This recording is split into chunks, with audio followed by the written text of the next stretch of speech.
eyes. Okay. They measured every cadet's reflexes. The human broke the machine and asked, "Was that fast enough?"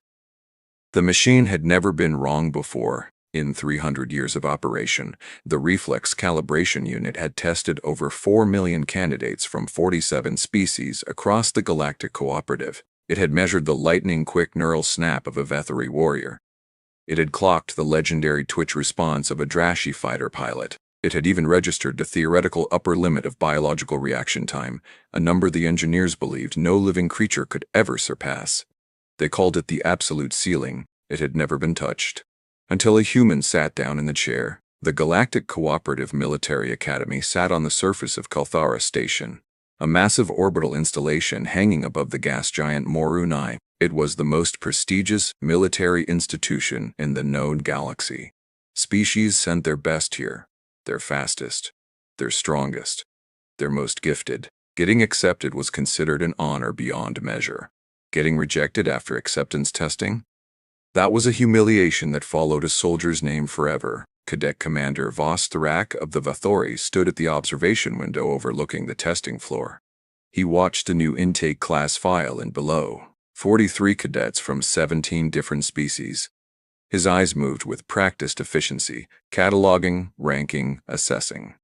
There, a Drassi female with limbs that moved like water. There, a Kohari male whose 4 eyes tracked everything simultaneously. There, 3 Sinhari twins, bonded neural clusters already flickering with shared reaction processing. And then, at the very back of the line, 1 human. Vos Tharak exhaled slowly through his secondary breathing slits. "They sent 1, he said. His aide, Junior Commander Leth, stood beside him with a data slate. "Apparently the human academies are still rebuilding after the border skirmishes," Leth said. "This one was top of their graduating class." "They're top," Vos said, and let the words hang in the air with the weight of polite contempt. He watched the human walk. Medium height, no visible weapons, no enhanced musculature, no extrasensory organs, just soft, rounded at the edges, calm in a way that looked almost like indifference. "What's the designation?" Vos asked. Leth checked the slate. Cadet Sergeant Yara Chen, age 24 by human reckoning. Specialty listed as, he paused, General Combat Operations. Vos turned to look at him. "General," he repeated. "General?" Leaf confirmed. Vos looked back at the human. General. Not a specialist. Not a neural-linked precision pilot. Not a reflex-enhanced close-quarters operative. Just a generalist. "This will be over quickly," Vos said. He almost felt sorry for her. Almost. The reflex calibration unit occupied the center of the testing floor. It looked almost gentle from a distance. A chair. A set of sensor pads on the armrests. A curved display screen in front of the seated candidate. Several light point emitters positioned around the test space in a dome formation. Simple. Elegant. Devastating. The test worked like this. Light points would fire at random intervals, random positions, random sequences. The cadet's hands had to tap the corresponding sensor pad. Simple enough for the first 30 seconds. Then the intervals shrank. Then the sequences grew complex. Then multiple lights fired simultaneously, requiring split-second decisions about priority targets. The machine measured not just speed, but cognitive load management under pressure. It measured the moment a candidate's mind started to fracture under the demand. It found that moment for everyone. Everyone. The Drashi female went first. Her species were known for their reflexes. They had evolved on a world of ambush predators, where flinching fast enough was the difference between living and being eaten. She sat in the chair with the easy confidence of someone who had trained for exactly this. The machine started slow. She matched it. It sped up. She matched it. The room was quiet except for the soft percussion of fingers on sensor pads and the whisper of light points flickering. Then the machine hit its middle phase. Her rhythm hiccuped. Just once. Just slightly. But the machine caught it.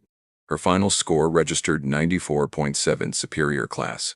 The room responded with genuine appreciation. That was an extraordinary score. The Draxi female stood, rolled her shoulders, and walked away with the unhurried grace of someone who knew they'd performed well. The Kulhari male went next. His 4 eyes were an advantage. He could track multiple light points simultaneously without the cognitive lag of sequential attention shifting. He scored 97.2, superior class, tier 2. The room murmured. That was the highest score seen in 7 intake cycles.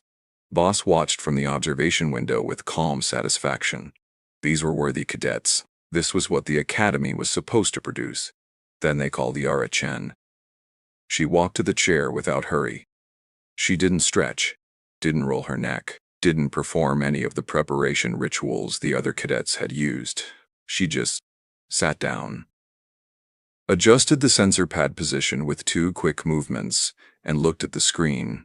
The Academy's chief testing officer, a Senahari named Coordinator Mavali, stood at the side panel. Mavali had administered this test for 11 years. She had seen everything. She spoke into the room with professional neutrality. Cadet Chen, the test will begin on the tone. There is no passing score requirement.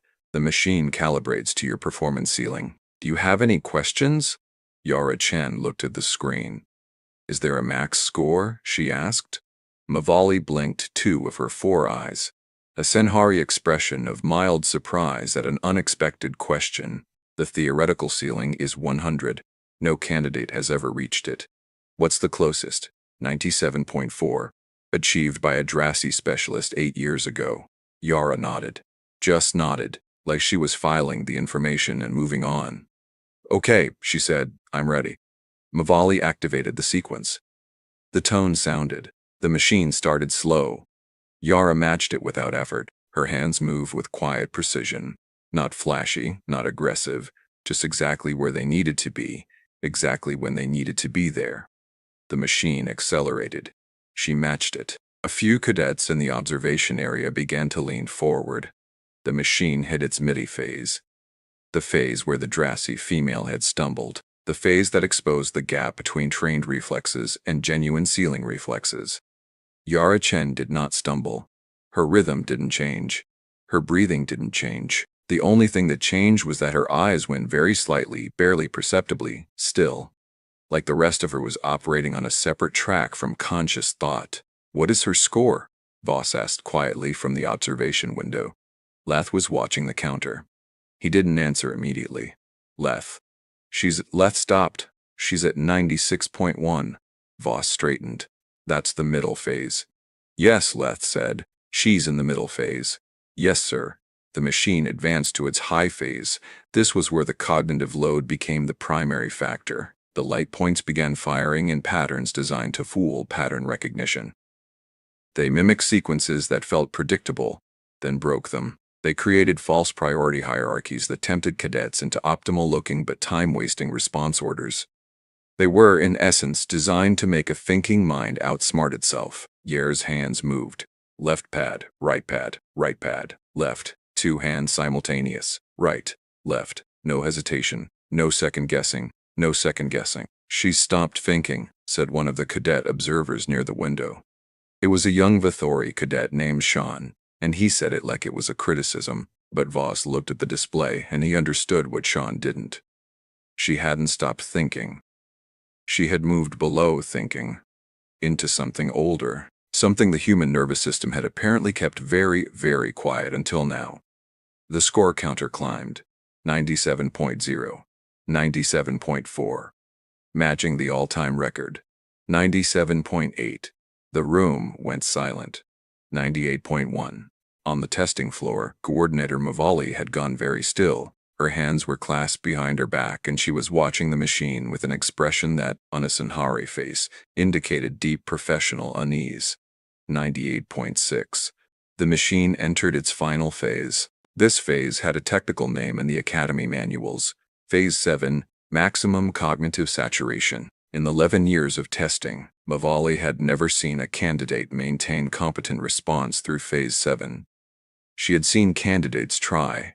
She had seen them break. She had seen Vithori warriors, creatures who had fought real wars, survived real carnage, sit in that chair and feel their minds simply fail to keep pace with the demands of the machine. Phase 7 was the proof that there was a ceiling, that biology had limits, that the absolute ceiling was real and immovable, and that no living thing would ever cross it. Yara Chen entered Phase 7. The machine fired 6 simultaneous light points in a pattern Mavali had never seen, generate a correct response. Yara's hands moved in a rapid sequence so fast that several observers genuinely couldn't track the individual movements. The machine registered correct. The counter hit 99.0. Mavali heard someone behind her make a sound she'd never heard in a testing room. A Kulhari cadet, 4 eyes wide open, all 4, maximum dilation, making a low involuntary vocalization that in their language translated approximately as, "This should not be happening." 99.3. A loud sound rang through the testing floor. Not an alarm, not a tone. A crack, sharp and final. The display screen went dark.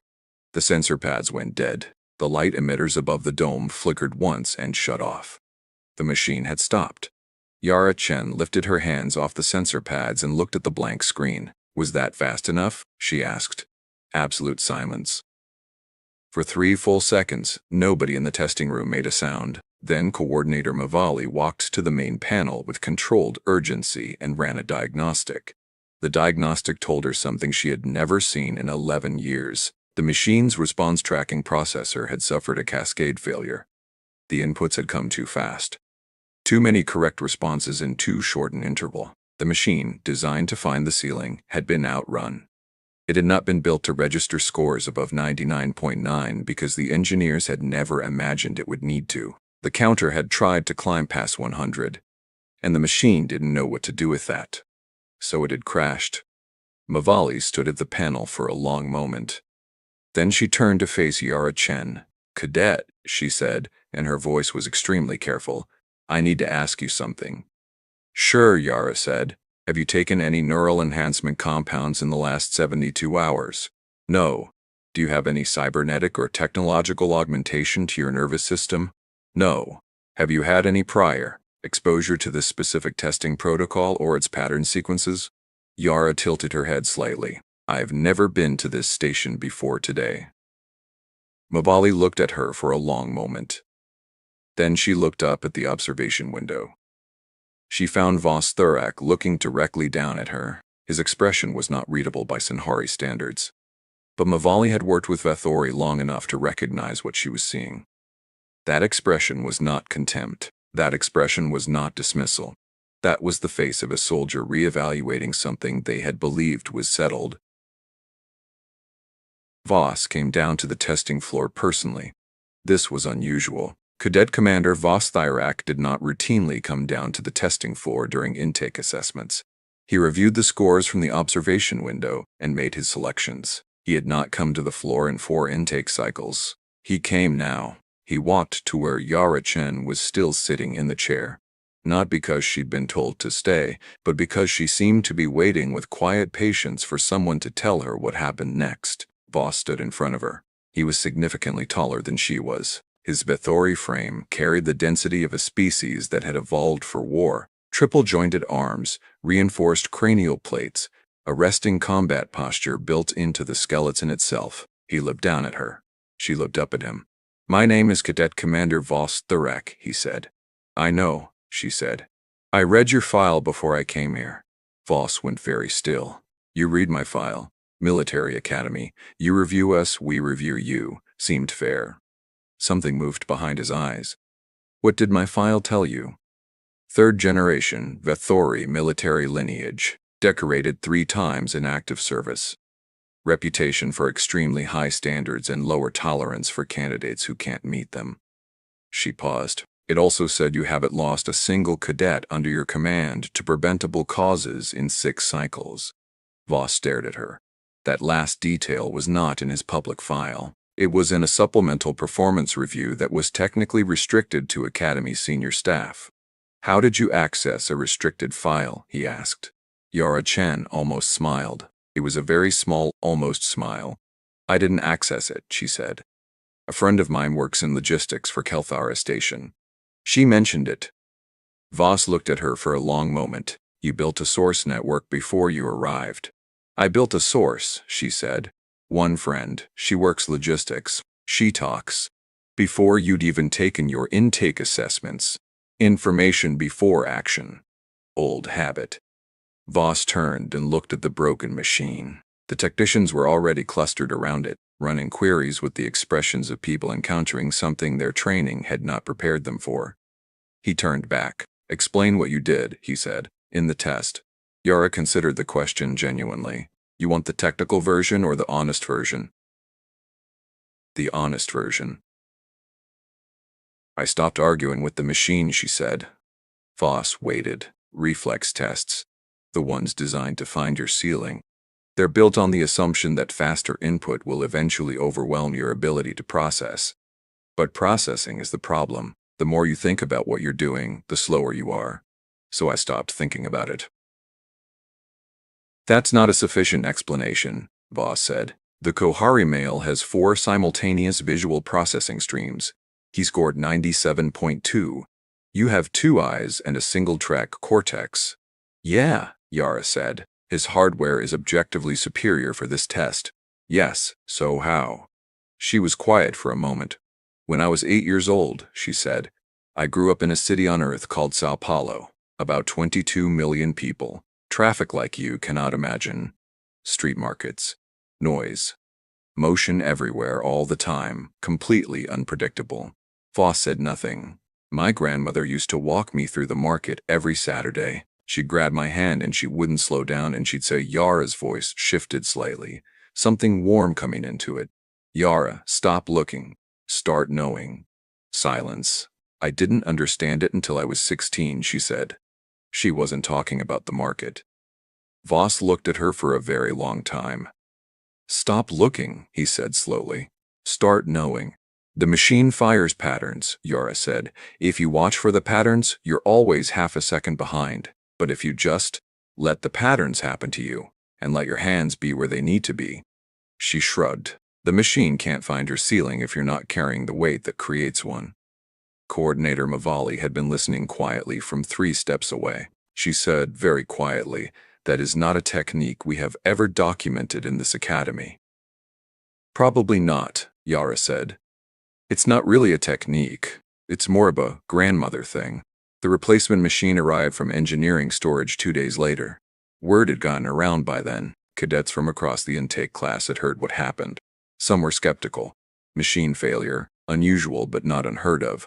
Some were more unsettled. The Kulhari cadet who had made the involuntary sound during the test, his name was Cadet Far Asekoth, and he had 4 of the finest visual processing streams in his generation, had been unusually quiet since the test. His roommate told someone who told someone who told Lef, who told Voss that Far Asekoth had been sitting in the dark in his quarters for several hours the night after the test. Just sitting, thinking. On the 3rd morning, he appeared at Yara Chen's training quarters before morning assembly. She answered the door in her exercise clothes, apparently mid-workout. "Can I help you?" she asked. Far Asekoth had all 4 eyes open. He was a full head taller than her. His Kolhari frame broad and powerful. His cranial fins extended in a posture that indicated, in his species, significant emotional agitation. "I need to ask you something," he said. "Sure. The test. What you did." All 4 eyes focused on her simultaneously, which for a Kulhari was an expression of intense, undivided attention. "I have studied reflex enhancement methodologies for 6 years. I have worked with the best neural performance coaches my academy could provide. I have a 4-stream visual cortex." His voice dropped slightly. "And I scored 97.2. Yara waited. "You scored," he stopped. "The machine broke." "Yeah. I don't understand how a single-stream visual cortex achieves." He stopped again. "I don't understand." Yara leaned against the doorframe. "Neither do I, entirely," she said. "Honestly." Farasekoth stared at her. "That's your answer?" "I know it works," she said. "I don't fully know why it works. I've never had a neuroscientist explain it to me. I just know my grandmother was right. You broke a machine rated to the theoretical biological maximum." Far Asekoth said slowly, using advice from an elderly female relative. She was a very smart woman. He was quiet for a long moment, all 4 eyes still focused on her. "Could you teach me?" he asked. Yara looked at him, considered it. "I can tell you what my grandmother told me," she said finally. "I can't promise it works for 4 processing streams. I genuinely don't know. But you can try." "I want to try," he said. She opened the door wider. "Come in then. We've got 40 minutes before assembly. The story might have stayed contained. A remarkable test score. A broken machine. An unusual training exchange between a human cadet and a Quahari cadet. These things happened at academies. But Voss Thurek was watching. He was always watching. And what he saw over the following 3 weeks did not stay contained in his mind. During close-quarters combat assessment, Yara Chen was paired against a Vithori cadet who had 40 pounds and 6 inches on her and a species standard reaction time that was already at the Academy's upper threshold. He came at her with the controlled aggression of someone who had been trained well and knew it. She didn't move away. She waited.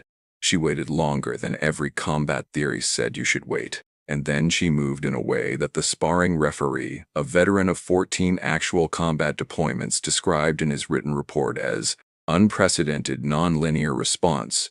Cadet did not react to the attack. Cadet appeared to pre-position for it.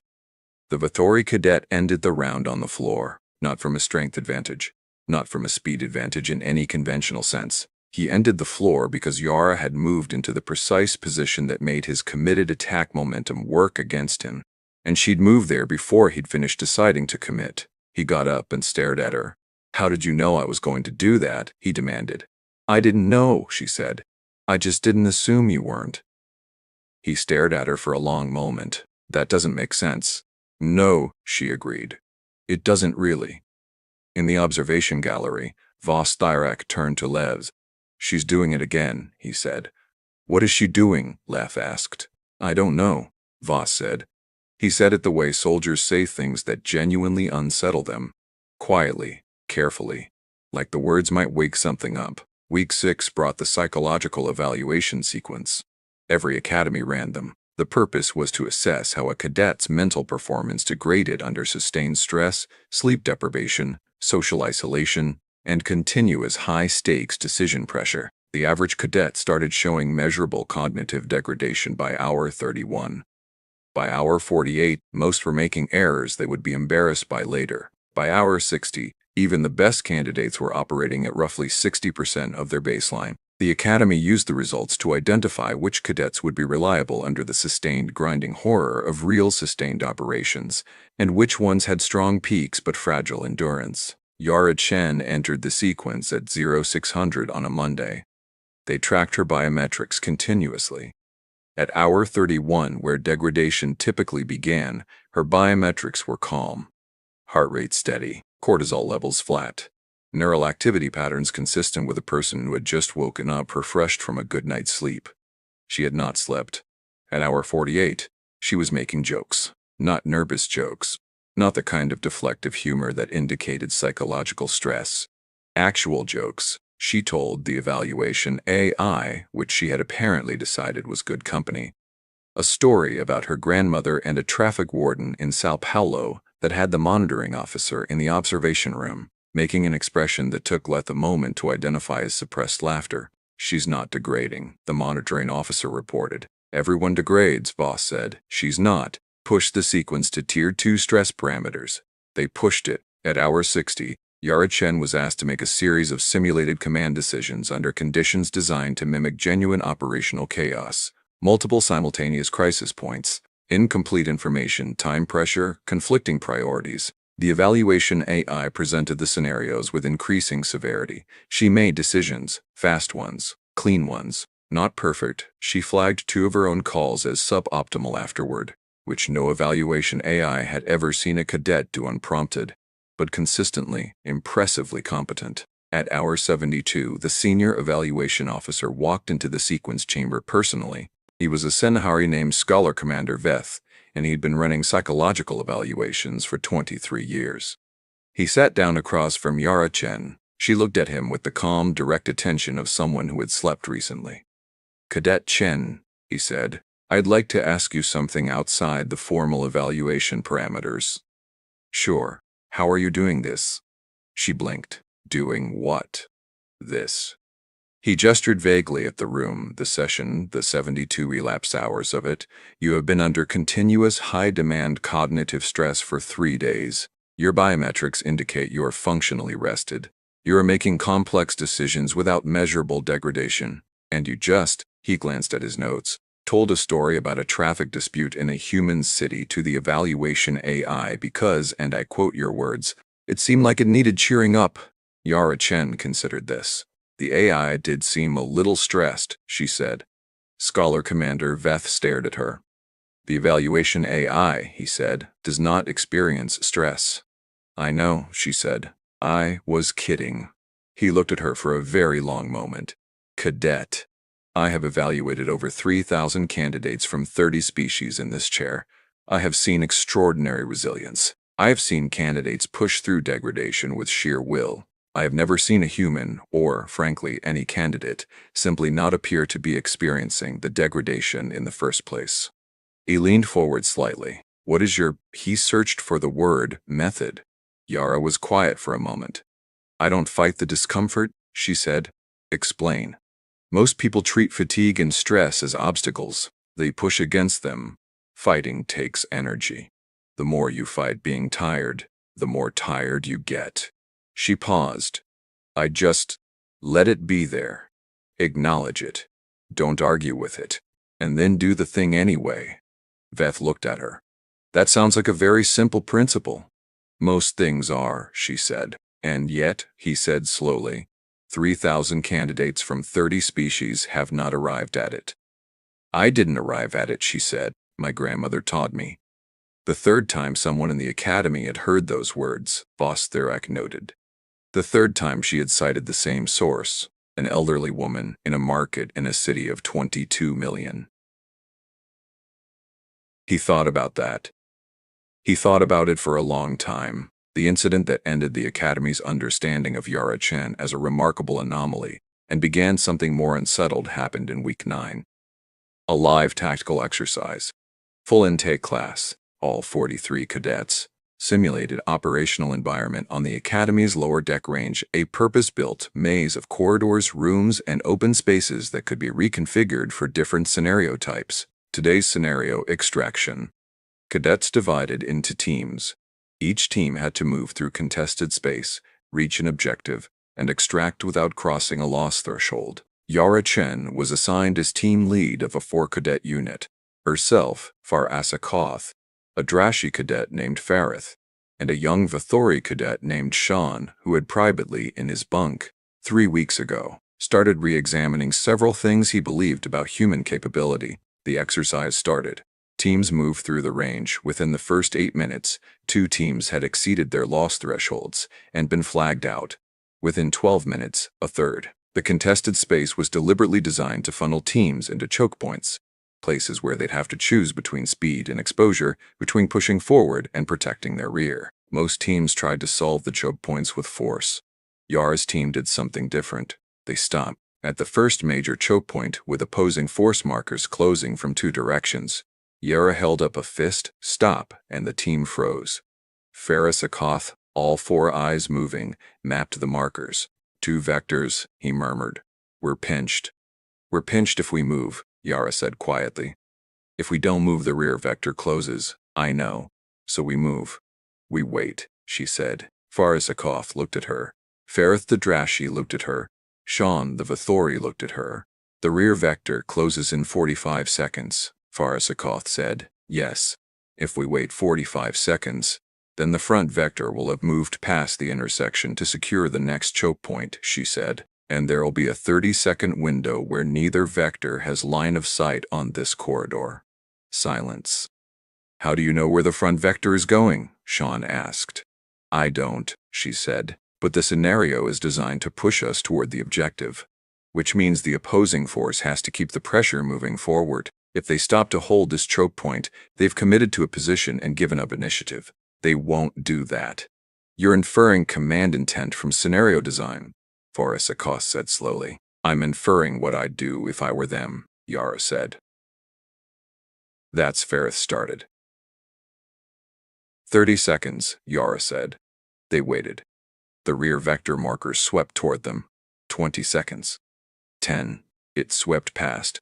And there, exactly as she'd said, a 30-second gap. Move, Yara said.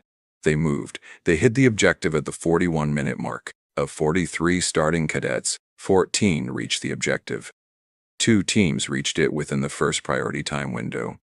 Yara's team was one of them. In the debrief, the tactical assessor, a veteran combat instructor named Field Senior Okrath, reviewed the sensor logs of every team's movement through the exercise. She reached Yara's team's logs. She played them twice, then a third time. Then she looked up. "Cadet Chen," she said, "walk me through the choke point decision." Yara walked her through it. When she finished, Okrath was quiet. "You predicted the opposing command decision based on an inference about what a competent commander would prioritize," she said. "Yes." "Without any direct information about their actual intent." "Yes, and you were right." "Yes. And you were right." "Yes." "What have you been wrong?" Yara considered it. "Then we'd have been flagged out at the choke point, and I'd know to adjust the inference model." "You treat being wrong as data," Okrath said. "Isn't it?" Yara said. Field Senior Okrath looked at her for a moment. Then she looked at Cadet Commander Voss Thurak, who was standing at the back of the debrief room. He was looking at Yara Chen with an expression that Okrath, after 17 years of reading Vithori faces, placed in a category she rarely saw. Not respect yet. Something on the way to respect. Something that had started as contempt and made a long, surprised, irreversible journey. After the debrief, Voss found Yara Chen in the corridor outside. She was walking back toward cadet quarters, unhurried, carrying her exercise bag, looking at nothing in particular. "Cadet," he said. She stopped and turned. "Commander." He walked toward her and stopped a few feet away. "I want to tell you something," he said. She waited. "When you arrived at this academy," he said, "I looked at your species designation, your size, your unenhanced biology, and your generic specialization, and I made a decision about your ceiling." She looked at him. "I was wrong," he said. The words were simple. A Vethori soldier saying those 3 words to anyone was not common. To a human cadet, in a corridor, with no witnesses required and no obligation, it was something else. "I appreciate that," Yara said. "I want to understand what you are," Voss said. "Not as a file, not as a test score. What humans are." Yara was quiet for a moment. "I'm not sure I can explain it better than I already have," she said. "Try." She thought about it. "Humans have been trying to survive things that should have killed us for a very long time," she said. "Predators that were faster than us, environments that were harsher than us, other humans who were more numerous than us." She paused. "We're not the strongest species that ever lived. We're not the fastest. We're not the most physically impressive." She looked at him. "But we're still here, and we brought a lot of things with us that we learned along the way." Voss said nothing. "My grandmother grew up during some hard years," Yara said. "She learned things from her grandmother, who learned them from hers. That's not unusual for humans. We pass things forward, small things, practical things. Stop looking. Start knowing. Don't fight the discomfort. Treat being wrong as data." She shifted the bag on her shoulder. "None of that sounds impressive, I know. But they were all paid for, by real people, in real situations, across a lot of generations. The price was already paid. I just inherited what was bought." Voss Thurak stood in the corridor and looked at her for a long time. "What your grandmother's grandmother's grandmother paid for," he said slowly. "And the one before that," Yara said. "And the one before that." He was quiet. "That is," he said finally, "a very long education." "Yeah," she said. "It is." She held his gaze for a moment. Then she nodded once, a simple, clean acknowledgement, and walked away down the corridor. Voss stood where he was. He thought about the machine she'd broken. He thought about the choke point she'd read before it was readable. He thought about 72 hours of sustained pressure that had left her calm enough to comfort an AI that didn't need comforting. He thought about a young woman walking through a market in a city of 22 million people, being told by an old woman's hand, "Stop looking, start knowing," and realizing, for the first time, that the old woman had not been talking about the market. That she'd been talking about everything, that humans had been talking about everything, through every generation, every market, every hard year and harder year before it. Passing forward what had been bought, so that when a machine rated to the theoretical biological maximum finally met one of them, finally met what 22 million years of surviving things that should have been fatal had built, it would find, to its considerable confusion, that the ceiling it had been looking for wasn't there, had never been there. Voss Therak turned and walked back toward his command office. He had reports to update, starting with the one that would read, in the clinical intake assessment summary for the 331's cohort, Cadet Chen, Yara Human, General Combat Operations, Performance Classification, Uncategorized, Recommendation, Immediate Advance Track. Additional note, personal addendum. Do not make assumptions about this species based on prior understanding. Revise. Whatever you think you know about humans, revise. He paused before he filed it. Added one more line. The machine broke first. They measured every cadet's reflexes that intake cycle. They found the ceiling for 42 of them. For one, they found something else. Not an absence of limits, just limits that hadn't been reached yet. By a machine. By a test. By anyone. Humanity doesn't announce itself. It just arrives, carrying everything that was paid for, and asks very quietly if that was fast enough. If this story hit different, if you felt that moment when the machine broke and she just looked at the screen and asked, was that fast enough? Then you already know why this channel exists. Hit that like button. It tells us you want more. Subscribe if you haven't already, because we drop new HFY stories every week. Stories about humans showing up in places that didn't expect them and doing things nobody thought was possible. And if you want to keep going right now, check out the video on screen. It's another story about humans who showed up and refused to fit inside what everyone else thought was the limit. The ceiling's never where they think it is. See you in the next one. Alien scientists released a predator cub to test humans. It became their friend. Nobody warned the humans. That was the point. The Kefali Research Collective had spent 14 months designing the experiment with exacting precision. Every variable controlled. Every outcome pathway modeled. Every ethical objection from junior researchers quietly overruled by the 3 senior directors who signed the authorization. The premise was simple. Introduce a juvenile Verkai into close proximity with human subjects. Observe the response. Document the fear. A Verkai, for context, was the apex predator of 6 separate ecosystems across the Kethali home system. An adult could tear through reinforced hull plating with its forelimbs. Even a cub, even a young one, barely 8 weeks out of the nesting den, had claws that could open a standard pressure suit like paper. They were also, and this was the detail the research collective leaned on in their ethical filings, non-sapient animals, very dangerous animals, but animals. The 3 directors had argued in their filing that introducing a non-sapient predator juvenile to human subjects constituted no more ethical concern than introducing any other animal to any other research population. The junior researchers had argued back that this was technically true and practically insane. The directors had the signatures. The experiment proceeded. What happened next was not in any of the projected outcome models. The research station was called Observation Platform 7. It orbited a small, unremarkable moon in the Talari system, far enough for major shipping lanes to be quiet, close enough to Kefali space to be resupplied regularly. The human subjects were a crew of 6, not military, not selected for exceptional physical capability, just regular humans. A geological survey team that had been contracted to assess mineral deposits on the moon's surface. They'd been using Platform 7 as their base of operations for 3 weeks. They were good at their jobs. They were not in any visible way impressive. Director Sareth Vell, who led the research collective's observation team, had reviewed their files before the experiment began. A middle-aged woman named Kowalski, who led the team. A young man named Torres, who ran the analysis equipment. 2 women named Park and Osei, who handled fieldwork.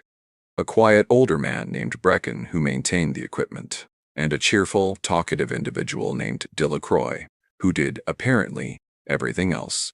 Look at them, Sareth Bell said to her team on the first morning of observation. Through the monitoring feed, the 6 humans were eating their morning meal in the station's communal area, laughing at something, passing food containers back and forth. Soft, she said. No natural weapons, no armor, no enhanced sensory capability. Their threat response instincts are going to be, she considered the word entertaining. Her junior researcher, a young Catholic named Valshen, looked at the screen and said nothing. You disagree? Sarathvel asked. I think we don't know enough about humans to predict their responses reliably, Valshen said. That's why we're running the experiment. That's my concern, yes. Sarathvel waved it away. The cub will be introduced at 0700. Monitor all feeds. Valshen looked at the screen a moment longer. The human named Deloqual was telling a story. The others were laughing.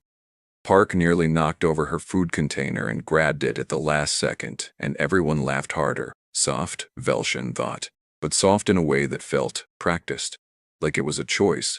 She filed that thought away and said nothing. The Verkai cub arrived via the station's secondary cargo airlock. It was contained in a transport crate during transfer, then released into the station's lower maintenance corridor at 0706.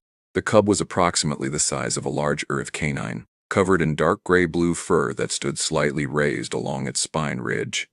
A perpetual threat display that was simply the species' resting state. 6 limbs, 4 for locomotion, 2 primary forelimbs, tipped with retractable claws, currently at half extension.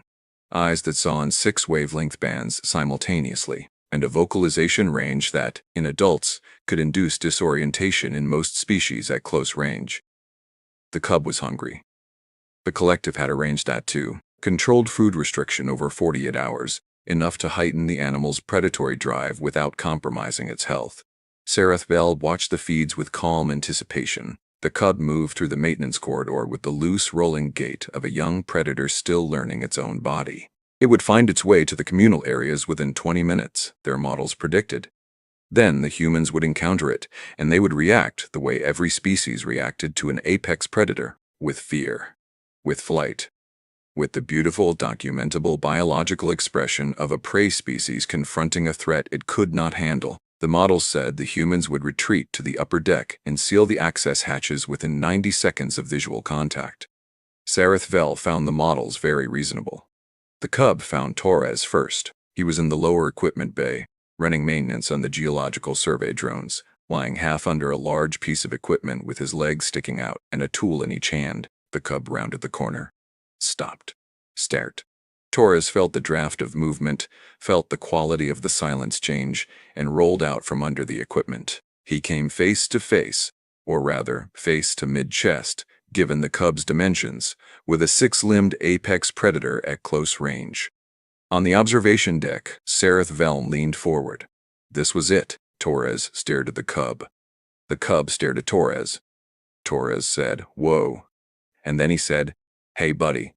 Sarathvel blinked. Torres was sitting on the equipment bay floor, tool still in hand, head tilted to the side, looking at the cub with an expression that the Kefali translation matrix registered as curious and pleased. "Where did you come from?" Torres said. The cub took a step toward him. Torres did not move. He made a sound. A soft, low, continuous sound that the Kefali monitoring systems couldn't immediately classify. The cub stopped. Its spine fur, which had been raised, lowered slightly. Torres made the sound again. The cub took another step. "Oh, you're young," Torres said, still making the occasional soft sound between words. "Look at you. You're like, what are you? You're like a," he tilted his head the other way, "a big, angry space ferret." On the observation deck, Valshen said very quietly, "He's not running." "He hasn't processed the threat yet," Sarathvel said. "His heart rate is 42 beats above baseline," Valshen said, reading the biometric feed. "He's registered the threat." Sarathvel stared at the screen. The human knew he was looking at a predator. His body knew it. His body was producing exactly the biochemical response you'd expect from a prey-class organism encountering a threat, and he was sitting on the floor making soft sounds at it. "What is he doing?" Sarathvel asked. Valshen didn't answer because she didn't know. On the feed, the cub had crouched down onto its lower 4 limbs, a posture that in adult Vorkai meant either preparing to charge or, very occasionally, communicating non-aggression to a potential equal. In a cub, it was harder to read. Torres, apparently, read it as the second option. "Are you hungry?" Torres asked. "Is that what this is?" He reached slowly into the tool bag beside him and produced what the Kefali monitoring system identified as a compressed nutrition bar, standard human field ration, high protein content. He unwrapped it with one hand very slowly, held it out. The cub's nose worked, took a step, took another, and sniffed the nutrition bar from a distance of approximately 40 centimeters. "There you go," Torres said quietly. "It's fine. I'm not going to hurt you." Sarethvel realized with a detached scientific horror that the human was reassuring the predator. Torres brought the cub upstairs at 0743. He walked into the communal area with the Verkai cub padding along at his left heel and said, "Hey guys, we have a visitor." The response from the rest of the survey team was not, in any projected model, what Sarethvel had anticipated. Kowalski looked up from her data slate and said, "What is that?" "No idea," Torres said. "Found it in the equipment bay. It's friendly." "It's a predator," Park said, standing up immediately. "Yeah," Torres agreed. "Torres, it has 6 limbs and its claws are out." "Only half out," Torres said. "I think that's its resting state." "How do you know that?" "I don't," Torres said, "but it had 40 minutes to hurt me in the equipment bay and it didn't, so." The cub stood in the middle of the communal area and looked at the assembled humans with 6 wavelength band eyes. 6 humans looked back at it. On the observation deck, all of the Cathali monitoring team were pressed toward the feed screens. Velshen had her data recorder running at full capture. "They're going to break," Sarethvel said. "The group stress response, Brecken, is sitting back down," Velshen said. Sarethvel looked. The older human, Brecken, who had stood up when Torres came in, had sat back down in his chair and was looking at the cub with a thoughtful expression. "It's a juvenile," Brecken said. "Yes," said Torres. "Young enough to be still with its mother, normally." "You know what species it is?" Torres asked. "I've seen recordings," Brecken said.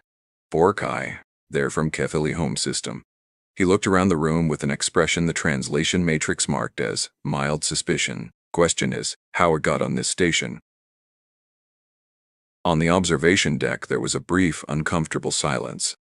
"He recognized it," Velshen said. "The older one," Sarethvel said, and she heard something that might have been unease in her own voice. "He knows what it is."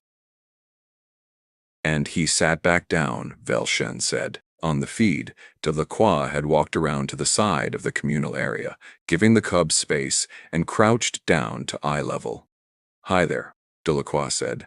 The cub turned to look at him. "You're not as scary as you should be," Delacroix said. The cub made a sound. It was a sound young Verkai made when they were uncertain. Not a vocalization the adult species used in threat displays, but something more juvenile, something that in the den would have been directed at a parent. Delacroix tilted his head, made a sound back, not an imitation. He couldn't replicate Verkai vocalizations accurately, but something in the same register. Something low and continuous and unhurried. The cub's spine fur dropped completely flat. "Oh," Delacroix said softly. "What?" Torres said. "It's scared," Delacroix said. "It's a scared baby, and it's trying not to show it." Sarethvel felt something shift in the room around her.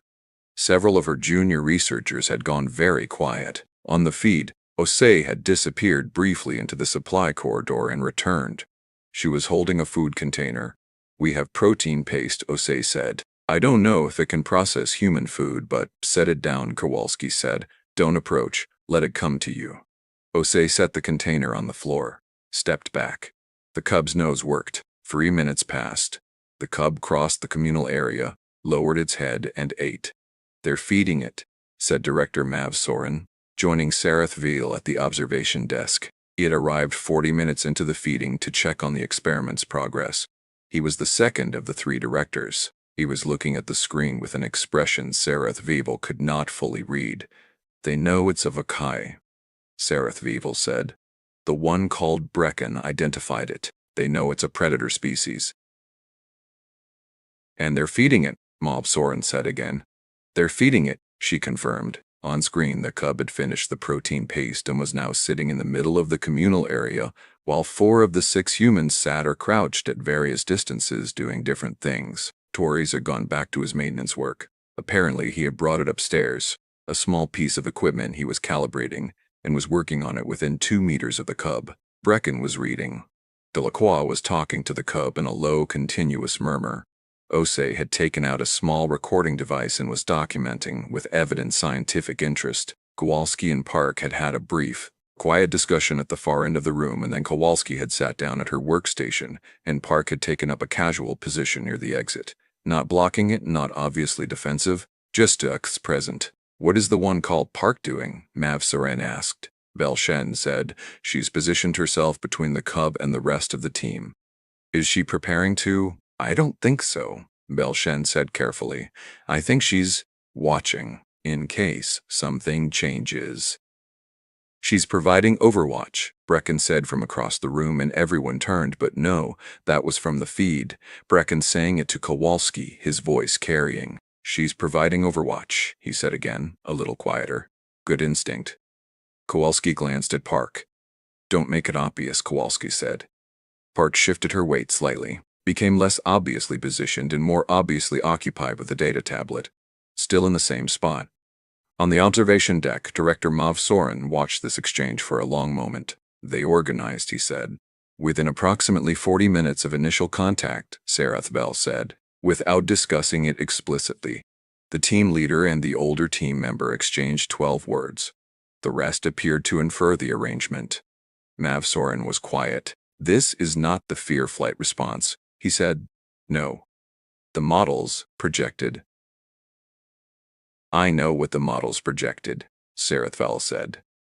By the end of the first day, the cub had been named. Delacroix had started calling it Grice, apparently a word in one of the human languages meaning something like gray, and by early evening everyone on the team was using the name. Gris had eaten 3 times, had investigated every corner of the communal area twice, had, at one point, sat directly on top of Torres's legs while Torres was lying on the floor recalibrating an instrument, and Torres had simply worked around the weight. "It's using you as furniture," Park observed. "I noticed," Torres said. "Does that concern you?" "Not really. It's warm." He adjusted his grip on the calibration tool. "Also, I feel like if I moved suddenly that might change the mood. So..." Park watched the cub sitting on Torres's legs with the expression of someone filing information she didn't yet have a category for. "It trusts you," she said. "Or it's asserting dominance," Torres said. "I genuinely don't know which." "Could be both," Brecken said from across the room. "Thanks, Brecken. Very helpful." On the observation deck, Velshen watched the night settle over the feed. One by one, the humans cycled through their evening routines. Gris followed each of them for a while, investigating, then settled near the communal area's warm air circulation unit.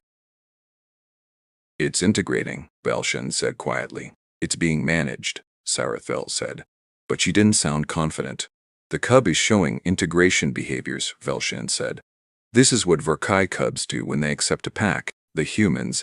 She gestured at the screen, where Delacroix was telling a long story to the cub that the cub was watching with apparent attention, "are functioning as a pack replacement. They've had it for 14 hours, Sarathvale said. Vorkai imprinting can occur within 6 hours under the right conditions, Velshen said. Sarathvel stared at the feed. "The experiment was designed to measure fear response," she said. "Initial contact panic, flight instinct, territorial pressure response."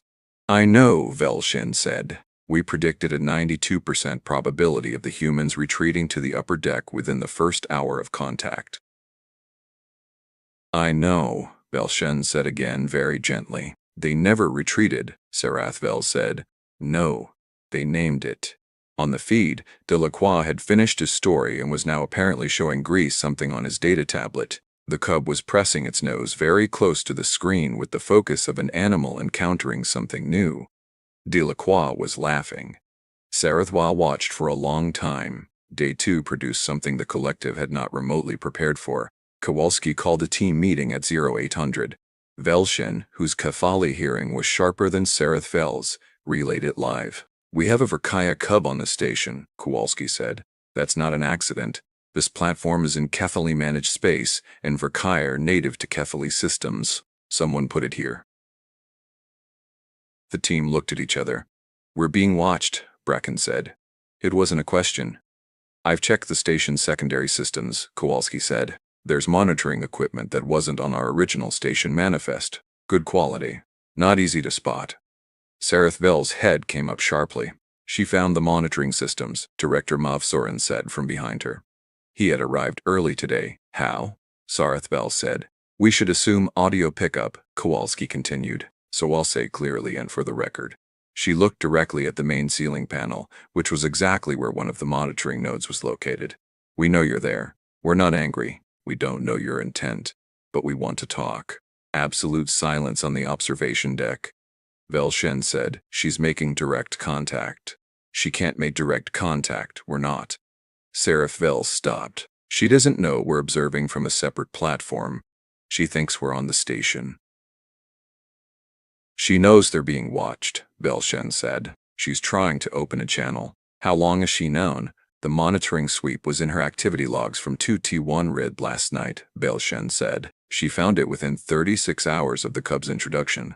Sareth Bell stood very still. She ran a monitoring sweep, she said, after an unknown predator appeared on her station. Yes. She was looking for the source.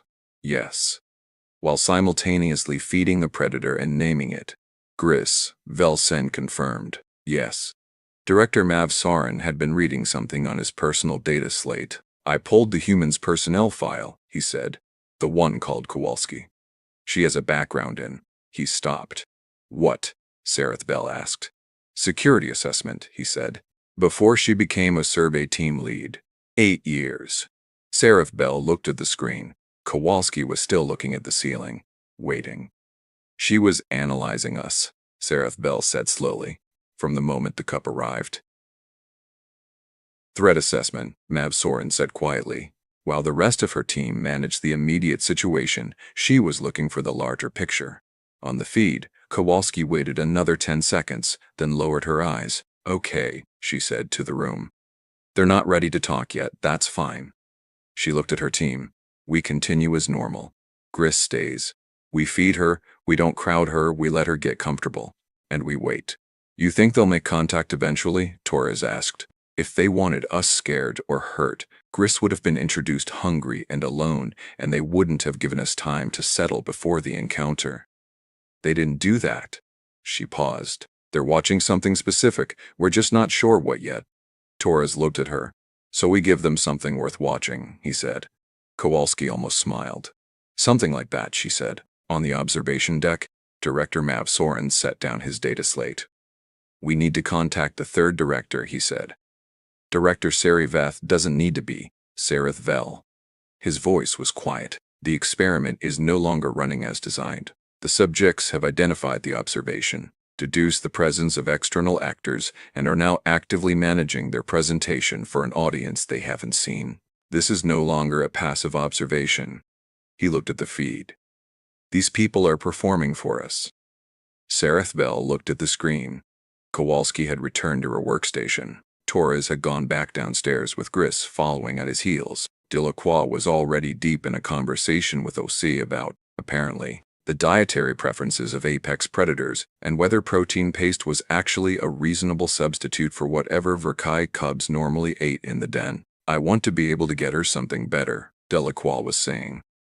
I mean, we don't know what we're doing here. We could be making her sick. She seems fine, Osei said. She seems fine right now. I want to know if we're actually giving her what she needs. He picked up his communications pad and started composing a message. What is he doing? Sareth Vel asked. Velshen checked the station's outgoing communications log. He's sending a research query, she said, to the Kethali Xenobiology Institute public database about, she read the screen, about juvenile for Kai nutritional requirements. He's researching her dietary needs, Mav Soren said, from a publicly available database. He's contacting us, Sareth Vel said slowly. Not directly, through the public channel, he's saying. She tried to parse the action's meaning. He's saying he wants to take care of her properly. He's been up since A500, Velshen said quietly, reading the activity logs. He spent 2 hours last night researching Vorkai behavior after everyone else was asleep. Why? Sareth Vel asked. I think, Velshen said, and she chose her next words very carefully, because he decided she was his responsibility. Day 3. Gris had slept, for all practical purposes, on Torres, not near Torres, not in the same area as Torres. On Torres. Full contact, all 6 limbs loosely arranged, head resting on his shoulder. Torres had not moved significantly for 6 hours. Your back must be destroyed, Park said at breakfast. It's fine, Torres said. She weighs 30 kilograms. She was having a good sleep. I wasn't going to move. Park looked at him for a moment with an expression Sarathvel had started to learn meant something like, this person is making a decision that doesn't entirely make sense and I respect it. Gris ate 3 times that day. The revised Diet de la Croix had identified through the xenobiology database higher fat content. Specific mineral supplements mixed into the protein paste had produced a visible difference in her energy levels. She was playing now. Not the cautious investigation of the first day, but genuine play. The loose-limbed, unpredictable energy of a young animal who had decided somewhere was safe. She chased Delacroix through 2 corridors at a pace that had him genuinely running. She pounced on a piece of equipment casing that Brecken was carrying, and he let her take it. And then she sat in the middle of the floor with the casing between her forepaws looking immensely pleased. She sat on Torres again, this time while he was eating, and reached out one foreclaw with extreme care and hooked the edge of his food container and pulled it slightly toward herself. Hey, Torres said. Gris looked at him. Her spine fur was completely flat. Her eyes were doing something that in the 6-wavelength spectrum, the Catholic monitoring team had started to recognize as her version of a benign expression. No, Torres said. Gris pulled the container slightly closer. This is not happening, Torres said. You already ate. She absolutely ate his food, Delacroix reported later to Kowalski. I know. I was there. He let her. I know, Kowalski said. He pretended to be annoyed about it. That's very human of him, Kowalski said. On the observation deck, Belchen had stopped taking formal notes and was simply watching.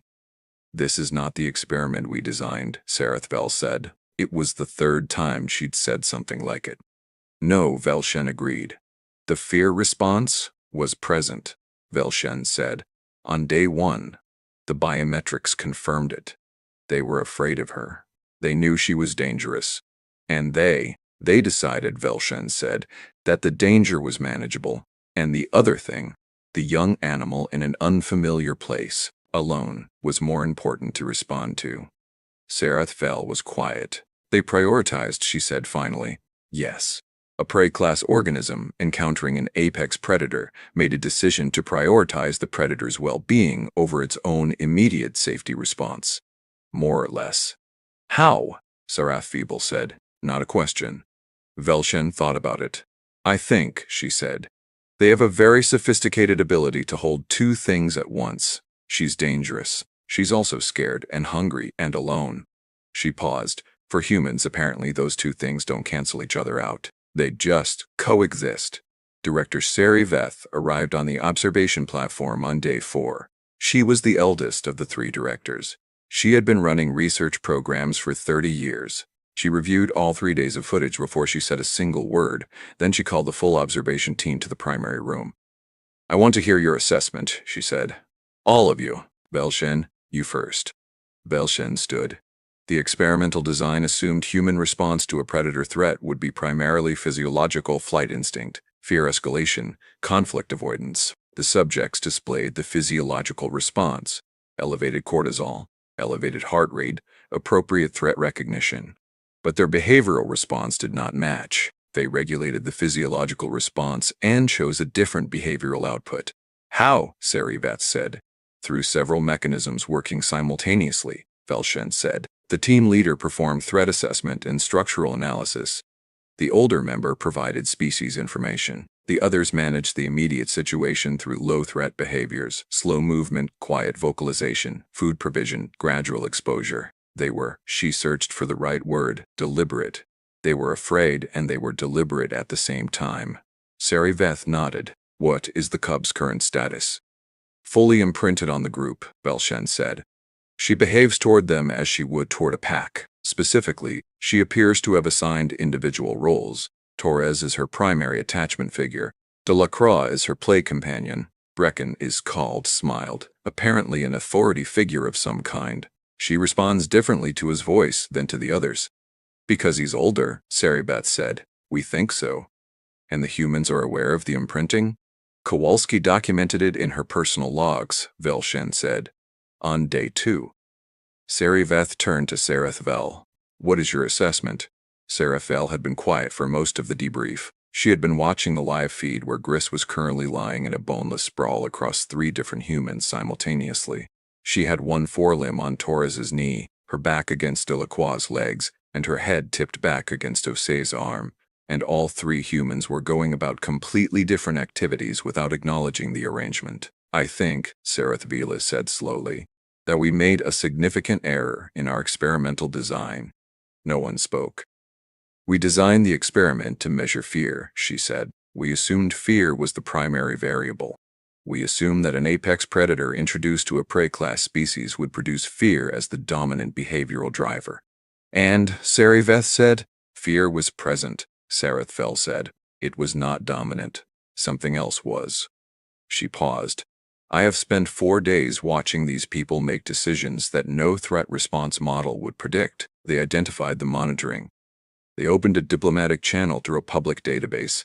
They organized a functional protective structure without explicit communication. They researched her diet. She gestured at the feed. One of them spent 6 hours not moving because a scared young animal was sleeping on him comfortably and he didn't want to disturb her. And this wasn't ignorance. He knew what she was. He knew what she could do. She stopped. He just decided, she said, that it mattered more that she was comfortable. Silence. We designed an experiment to measure their fear of us, Sarathvel said. What we actually documented was something else entirely. What? Saribeth said. That when humans encounter something unknown and potentially dangerous, Sarathvel said, their first question is not how do I survive this? She looked at the feed. Gris was asleep. All 3 humans she was draped across were awake, working, talking quietly. Letting her sleep. Their first question, Sarathvel said, is what does it need? On the 5th day, Sarathvel walked onto Platform 7 herself. She came through the main airlock formally with identification credentials. She was met by Kowalski in the docking corridor. Kowalski looked at her for a moment. We wondered when you'd come through, Kowalski said. I wanted to see for myself, Sarathvel said. Kowalski nodded and led her to the communal area. Gris was immediately alert to the new presence. She was up and oriented in under a second, spine fur raised, forelimbs planted. Sarathvel went very still. Instinctively, every Kephili knew in their bones that a Verkai in alert posture was not something you moved near without cause. Torres put his hand on Gris's spine ridge. A flat, calm pressure. Hey, he said quietly. Easy. Gris looked at him. She's okay, Torres said. Okay. Gris's spine fur dropped about halfway. Not fully, but halfway. Torres looked at Sarathvel. Don't move quickly. Let her sniff you. Sarathvel, who outranked approximately everyone on this station and had published 37 research papers, stood completely still and let a juvenile Verkai press her nose against her arm. Gris sniffed. Sniffed again, made the uncertain juvenile sound, and then, to Sarathvel's complete and utter astonishment, pressed the top of her head against Sarathvel's hand. Oh, Sarathvel said. She does that, Torres said, when she decides you're acceptable. Sarathvel looked down at the young predator leaning against her hand. She thought about 37 research papers. She thought about 92 probability models. She thought about a risk assessment that had labeled these 6 people prey-class organisms and expected them to run. I owe you an explanation, she said to Kowalski. Take your time, Kowalski said. She did. Sarathvel sat with the 6 humans in the communal area for 2 hours. She explained the experiment, the design, the intent, the expected outcomes. She explained what they'd observed instead. When she was done, the room was quiet. Delacroix said, You thought we'd panic. Yes, Sarathvel said. Because we're small, Torres said. Because you are, by every biological metric we had available, a species without natural defensive advantages against a Verkai. We're not without advantages, Brecken said mildly. I know that now, Sarathvel said. She looked at each of them in turn. I know that now, she said again, and meant it differently the second time. Park said, What happens to Gris? Sarathvel had prepared an answer for this. Gris would be returned to a supervised habitat, properly cared for, no longer used in field experiments. It was the responsible outcome. She looked at Gris, who was sitting on Torres again, and looked back at Park. She thought about what Velshen had said. Their first question is, what does it need? That, Sareth said, is something I'd like to discuss with your team. She was not surprised when all 6 of them had something to say about it. The report Sarath Veal filed with the Cadet Research Collective 3 weeks later was one of the most read documents in the collective's history, not because of the data on Verkai imprinting behaviors, not because of the structural analysis of Platform 7's monitoring systems, not even because of the unprecedented observation of a prey-class species successfully managing an apex predator integration through behavioral regulation and cooperative organization. It was the conclusion that got read and reread and forwarded and discussed in research institutions across 4 systems. It read, in part, the human subjects did not display the predicted fear-dominant response. They displayed, instead, a remarkably complex and consistent pattern of threat regulation followed by threat integration. Acknowledging danger, managing it structurally, and then actively choosing a behavioral response that prioritized the well-being of the perceived threat. This pattern was not displayed by one individual. It was displayed by all 6 with varying roles and methods within the first 48 hours. We designed this experiment to understand human fear responses. What we documented instead is something for which our existing behavioral frameworks do not have an adequate category: provisional designation, cross-species adaptive empathy under threat conditions. Recommendation: extensive further study. Additional note: personal. The subject designated Torres missed 6 hours of sleep on day 3 rather than disturb the cub sleeping on him. When asked why, he said, and I believe this summarizes something essential about this species, she'd had a hard week. She needed the rest. The cub had been in their care for 48 hours. I have spent 20 years studying how species respond to perceived threats. I have never encountered a species that looks at something frightening, something genuinely dangerous, and asks first, is it okay? They didn't conquer the fear. They held it alongside something stronger. That is either the most dangerous thing I have ever documented, or the most remarkable. I am increasingly unsure there is a difference. Gris, for the record, did not return to a supervised habitat. That discussion with the survey team produced, after approximately 90 minutes of what Sareth would later describe as the most organized and simultaneously informal negotiation she had ever participated in, a joint custody arrangement. The survey team would complete their moon assessment contract, then Kowalski, who had apparently already looked into the regulatory requirements, would apply for a Vorkai companion permit. Torres's apartment, Sarath was informed, had a very large back room that got good sunlight. She didn't ask how they'd already measured it. She was starting to understand that when humans decided something mattered, they had usually already figured out several of the next steps. It was, she thought, watching Gris ride Torres's shoulders out of the meeting room with the specific dignity of a predator who had chosen her person and found the arrangement entirely satisfactory. It was, possibly, the most human thing of all. They released a predator into a room full of people they thought would run. The people looked at the predator and asked what she needed. The predator, after some consideration, decided they would do. Humanity doesn't tame the dangerous things in the universe. They just make friends with them first. And somehow, inexplicably, that works. If this story left you smiling and a little awed at the same time, that's exactly the feeling this channel exists to give you. Hit that like button if you felt it. Subscribe if you haven't yet, because we're here every week with new HFY stories. Stories about humans who show up in the universe and refuse to respond the way anyone expected. There's another one waiting for you on screen right now. Same energy, different universe, same humanity. Go find out what we did next. They released a predator cub to test humans. Part 2, what the collective didn't expect next. The report changed things, not immediately. Not in the way that a declaration or a policy shift changes things. It changed things the way a crack in a wall changes things.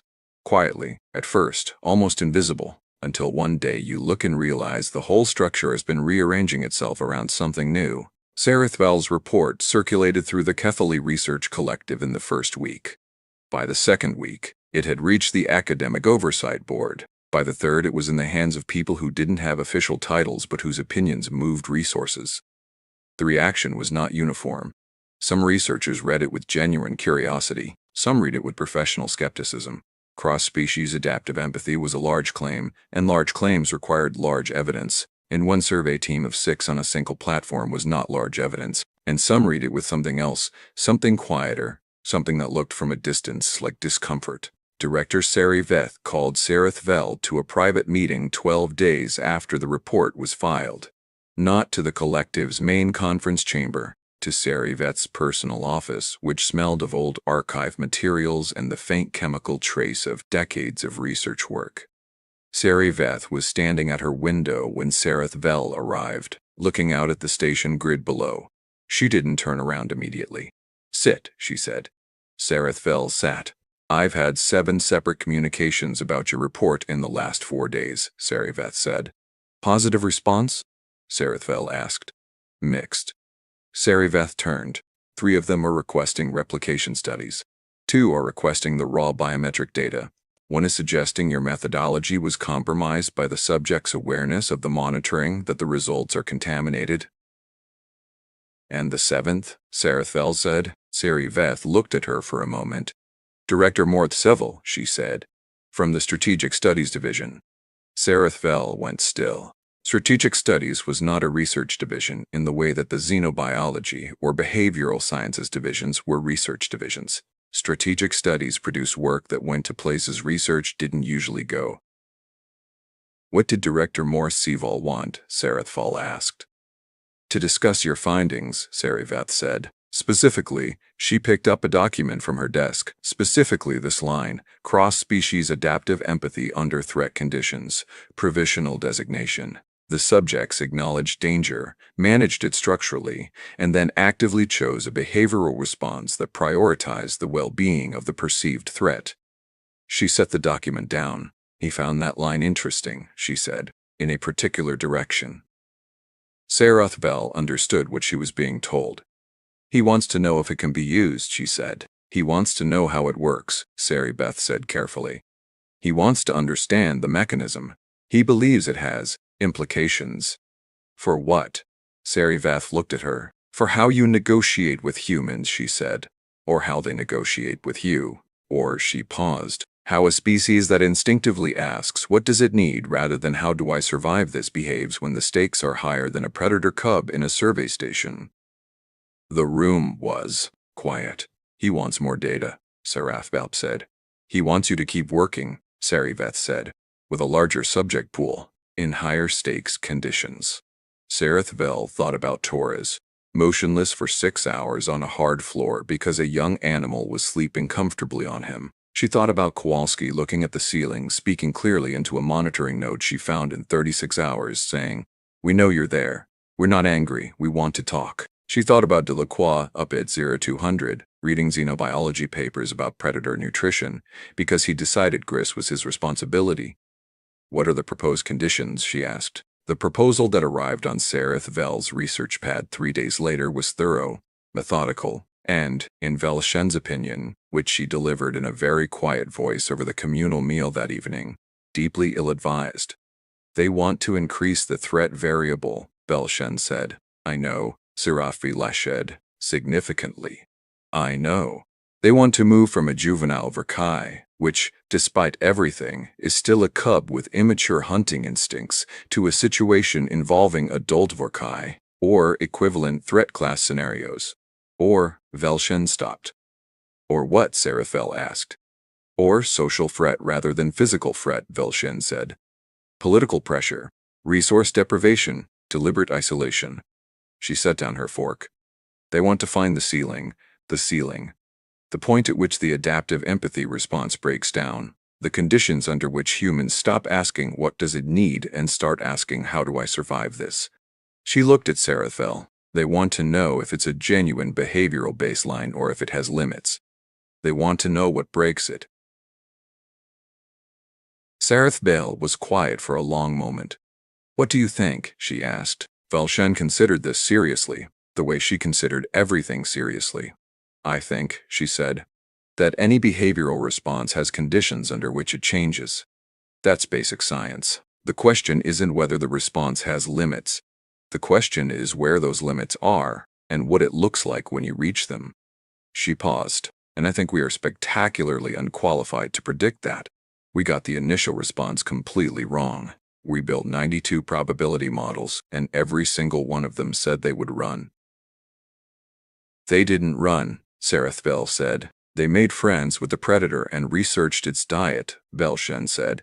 Our models said 92% probability of retreat within 90 seconds. We should be very humble right now about what we think we know about this species. Sarathvel looked at the proposal on her pad. Morthsevel isn't proposing to run this through my division, she said. I noticed that, Velshen said. He's proposing a joint operation. My team provides the behavioral analysis framework. His team designs and runs the scenarios. His team, Velshen said, has a different relationship with the concept of research ethics than your team does. I know, they broke things in their last 3 major projects, living things. The word hung in the air. Sarathvel set down the proposal. I'm not approving this, she said. Velshen let out a long breath. Good, she said. But someone will, Sarathvel said. Morthsevel has the board connections. If I decline, he'll find a different behavioral analyst to partner with. Someone less, she searched for the word. Cautious, Velshen offered. Informed, Sarathvel said. Someone who read the report as a dataset and not as what it actually was. What was it actually? Sarathvel thought about Kowalski's voice, clear and direct, addressing a monitoring node she'd found in 36 hours. We know you're there. We're not angry. We want to talk. A warning, Sarathvel said, that we don't know what we're dealing with, and that our ignorance is going to cause us problems if we keep designing experiments around the wrong assumptions. She called Kowalski that night. The survey team was still on Platform 7. Their moon assessment contract had another 3 weeks to run. Kowalski answered on the second signal. Director Sarathvel, she said. Not surprised. You were expecting my call, Sarathvel said. I thought it was possible, Kowalski said. Your report generated attention. Some of that attention was going to move in directions you didn't intend. I figured you might want to discuss it. You read my report, Sarathvel said. It was filed through public research channels, Kowalski said. Velshen sent me a copy. Sarathvel made a mental note to have a conversation with Velshen that was somewhere between appreciative and exasperated. What did you make of it? Sarathvel asked. Honestly, Kowalski said, I thought it was accurate, and I thought the last paragraph was going to attract the wrong kind of interest.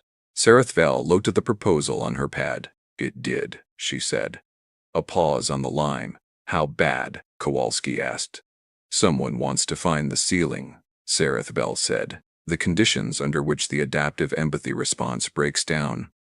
Kowalski said. They want to design scenarios that escalate the threat variable until we stop being friendly and start being something else, Kowalski said. Yes. Another pause. Can I tell you something? Kowalski said. Please, Sarathvel said. Every species that has gone looking for humanity's ceiling, Kowalski said very calmly, has found it. Eventually, under the right conditions. She paused. It's not a comfortable discovery. Sarathvel said nothing. We're a species that asks what does it need first, Kowalski said. You documented that accurately. It's genuine. It's not performance and it's not weakness. Another pause. But it coexists with something else. It always has. The same history that built the instinct to stop and care for a scared predator cub also built the instinct to make sure that predator cub never gets used as a weapon against the people we care about. The line was quiet. We're good at holding 2 things at once, Kowalski said. You noticed that too. I did, Sarathvel said. The empathy and the threat assessment, Kowalski said. They're not opposites. They run parallel. Always have. Sarathvel thought about Kowalski at the ceiling panel, finding the monitoring node in 36 hours while simultaneously organizing her team to care for GRIS, threat assessment, and genuine kindness. At the same time, I'm declining Morthsevel's proposal, Sarathvel said. I know, Kowalski said. That's not why you called. No, Sarathvel said. I called because someone else will take it if I don't, and I wanted you to know. A long pause. I appreciate that, Kowalski said. What will you do? Sarathvel asked. What I always do, Kowalski said. Assess, organize, wait for the moment to be right. A pause, and probably send Delacroix to do the actual talking because he's very hard to be hostile to. Something in Sarethvel's chest shifted. Amusement, she thought. And something warmer. How is Gris? She asked. Currently asleep on Brecken, Kowalski said. He pretends to be annoyed about it. He's not. No, Sarethvel said. He wouldn't be. Sarethvel filed her formal refusal of Morthseval's proposal the next morning. It was 3 pages long. It cited 14 methodological concerns. It referenced the original experiment's failed probability models 8 times, and it ended with a single paragraph that Velshen, reading it over her shoulder, said was either the bravest or most professionally risky thing she'd ever seen a director write into an official document. It read, "The fundamental error of the proposed study design is identical to the fundamental error of the original experiment. It assumes we understand what we are studying well enough to predict how it will respond under pressure. We do not. Our original models were wrong by a factor that should give us significant pause before designing escalated scenarios. I recommend instead that the collective consider a different approach. Rather than designing experiments to find the conditions under which human cooperative response breaks down, we should be asking why it developed the way it did. The answer to that question will tell us more about this species and about our own assumptions than any number of escalation scenarios. We went looking for their fear. We found something we didn't have a name for. The appropriate response to that is not to push harder. The appropriate response is to pay attention." She submitted it and set down her pad. "That's going to upset Morthseval significantly," Velshen said. "Yes," Sarethvel agreed. "He has board connections, yes. This could affect your position here." "I know." Sarethvel looked at the blank submission confirmation on her screen. Velsen. When Torres sat on that floor for 6 hours without moving because a scared young predator needed to sleep. "What did you think?" Velshen was quiet for a moment. "I thought," she said carefully, "that I wanted to understand how someone makes that decision. Not the biology of it, the philosophy. What a species has to believe about the world to make that the obvious choice." "That's the research," Sarethvel said. "That's what we should be doing. Not finding the ceiling, understanding the foundation." Velshen looked at her for a moment. Then she picked up her own research pad. "I'll start drafting the alternative proposal," she said. Morthselva rejected the refusal. He did not reject it loudly or confrontationally. He rejected it the way people with board connections reject things. Quietly, at 3 levels above where the refusal was filed, using language about research resource allocation and strategic relevance prioritization that meant nothing and accomplished everything, the escalation study was approved. Not under Sarethvel's division. Under a research team she'd never worked with directly, competent enough, she supposed, in a technical sense. But reading their preliminary design documents made her feel the way she'd felt reading the original Platform 7 proposal, like someone had looked at a complex system and seen only the levers they wanted to pull. She thought about warning Kowalski. Then she thought about Kowalski saying, "I figured you might want to discuss it," before Sarethvel had said a word about her reasons for calling. Kowalski already knew. Or she would. The escalation study launched 6 weeks later. Its first scenario was economic rather than physical, a simulated resource dispute carefully constructed, involving a human colony's access to a shipping corridor that was suddenly and inexplicably rerouted through carefully controlled space, not a dramatic crisis. A slow, grinding administrative pressure. The kind that was easy to deny was intentional. The kind that made you question whether you were being targeted or simply unlucky. The research team watched the colony's response through their monitoring architecture with the careful attention of people who knew they'd been given something important to measure. They expected stress fractures, internal conflict, maybe political pressure, escalating through official channels, with the predictable desperation of a community that felt the walls moving in. What they got was different. The colony organized within 48 hours, not into a single response, into several parallel responses simultaneously. The official channels went exactly where the research team expected: formal complaints, documentation requests, regulatory inquiries filed with 3 different oversight bodies at once. That was the visible layer. Underneath it, the colony's logistics coordinator, a woman named Abara, who was, officially, responsible for shipping manifests, had quietly been in contact with 6 other human colonies along the same corridor for a week before the research team noticed. She had mapped the full network of affected routes. She had identified 3 alternative configurations that didn't require Katali-controlled space. She had drafted a mutual aid framework so that each colony could absorb a portion of the other's rerouted shipping burden, without, as far as the research team could determine, anyone asking her to. She anticipated the escalation, Vel said, reviewing the monitoring data from the adjacent observation room where Vel had arranged, quietly, to watch. She built the contingency before the official response was even filed, Vel said. Her documentation is meticulous, Velshen said. She's been building this framework for, she checked the timestamps, 9 days. The resource rerouting started 12 days ago. 3 days, Vel said. She needed 3 days to assess the situation and start building the counter-architecture, while simultaneously filing the official complaint through normal channels, Velshen said. The official complaint is real, Vel said. She wants the corridor back. But she didn't wait to find out if she'd get it. She paused. She built around the problem while fighting it directly. From the primary observation room, she could hear the lead researcher for the escalation study, a young director named Varesh Pol, saying to his team, redirect the monitoring, the logistics coordinator, get full behavioral analysis running on. They didn't see her until now, Velshen said quietly. They were watching for fear responses, Vel said. Stress fractures, political desperation. They weren't watching for someone quietly rebuilding the road while arguing about the roadblock. Velshen made a note. The other colonies she contacted, she said, they're in the network now. Yes. If the corridor pressure continues, it won't matter, Vel said. She's already made it not matter.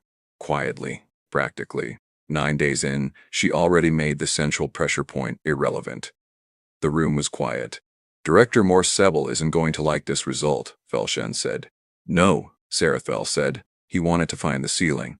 He found something again, Vel said. Just not the ceiling.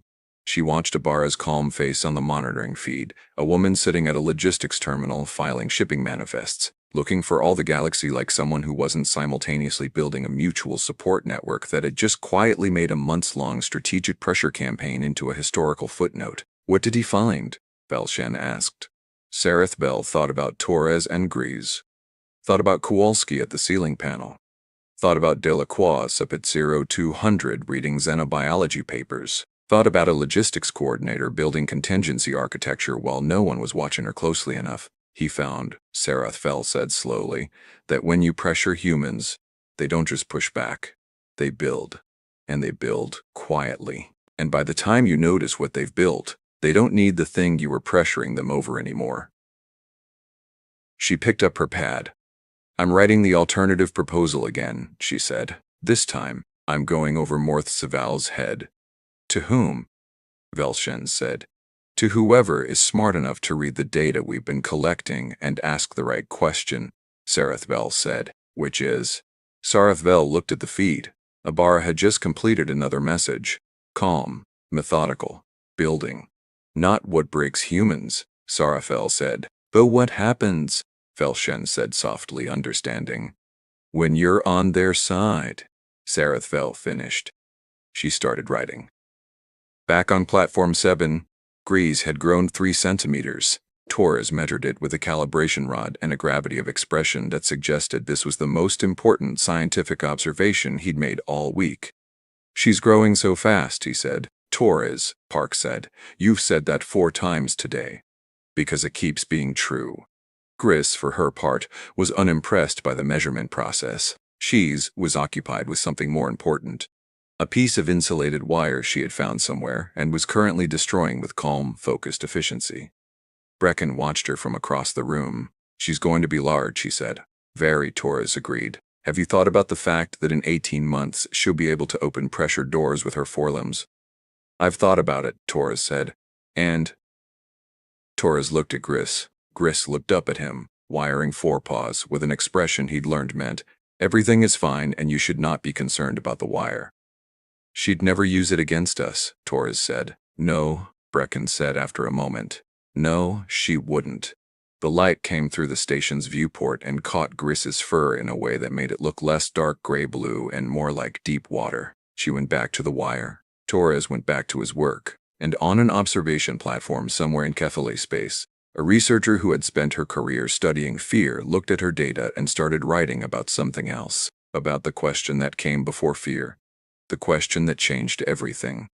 What does it need, and what a galaxy might look like? Someday, slowly, imperfectly, but genuinely. If more people learned to ask it first, if Part 2 hit even harder than Part 1, if you felt that moment when the logistics coordinator quietly built a new road while everyone was watching the roadblock, then you already know this is the channel for you. Hit that like button. It tells us this story mattered to you. Subscribe if you haven't already, because we're here every week with HFY stories about humans who show up in the universe and refuse to behave the way anyone predicted. There's another story waiting on screen right now. Same universe, different humans, same unstoppable, infuriating, remarkable thing they keep doing. Go see what we did next. They measured every cadet's reflexes. The human broke the machine and asked, was that fast enough? The machine had never been wrong before. In 300 years of operation, the reflex calibration unit had tested over 4 million candidates from 47 species across the Galactic Cooperative. It had measured the lightning-quick neural snap of a Vethari warrior. It had clocked the legendary twitch response of a Drashi fighter pilot. It had even registered the theoretical upper limit of biological reaction time, a number the engineers believed no living creature could ever surpass. They called it the absolute ceiling. It had never been touched. Until a human sat down in the chair. The Galactic Cooperative Military Academy sat on the surface of Kalthara Station, a massive orbital installation hanging above the gas giant Moruni. It was the most prestigious military institution in the known galaxy. Species sent their best here, their fastest, their strongest, their most gifted. Getting accepted was considered an honor beyond measure.